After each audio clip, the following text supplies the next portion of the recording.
মুকুটমণিপুর উন্নয়ন বোর্ড মানে জ্যোৎস্না মান্ডির উন্নয়ন, আপনাদের উন্নয়ন নয়। দ্বিতীয় তৃতীয় দফায় যদি মোদিজির ঝড় হয়, ষষ্ঠ দফায় বাঁকুড়ায় মোদিজির সুনামি আসছে। মুকুটমণিপুর উন্নয়ন বোর্ড মানে জ্যোৎস্না মান্ডির উন্নয়ন, আপনাদের উন্নয়ন নয়।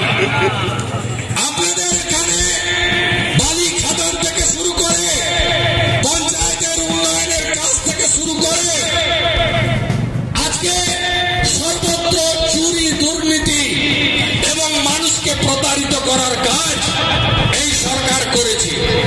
এই সরকার বালি কয়লা গরু পাচার চাকরি চুরি এমন কোন জায়গা নেই বাকি রাখেনি। এই সরকার সন্দেশখালীর মতো মা বোন দিদিদের উপরে সীমাহীন অত্যাচার করেছে। তার বদলা 25শে মে ইভিএম এ বোতাম টিপে আপনাদের নিতে হবে, পদ্ম ফুল ফোটাতে হবে। মমতা ব্যানার্জি আজকে বলেছেন আরামবাগে আমাদের জেতান, আমরা দিল্লিতে সরকার করব।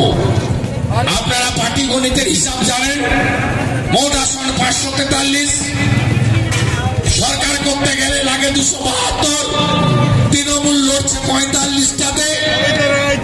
তৃণমূল হলো হিন্দু পুকুর আর বিজেপি হলো সাগর। ইতিমধ্যে বিজেপি গুজরাটের সুরাট আর মধ্যপ্রদেশের ইন্দোর আসন বিনা প্রতিদ্বন্দ্বিতায় জিতে গেছে। ইনি 45টা নিয়ে লড়ছেন, 5টাও পাবেন না, আর বলছেন আমি সরকার করব। মানুষকে বিভ্রান্ত করা, মিথ্যা কথা বলা এবং পশ্চিমবঙ্গে আরো বারে বারে সন্দেশখালী চাকরি বিক্রি করা, এটাই হলো ওনার নীতি। যেখানে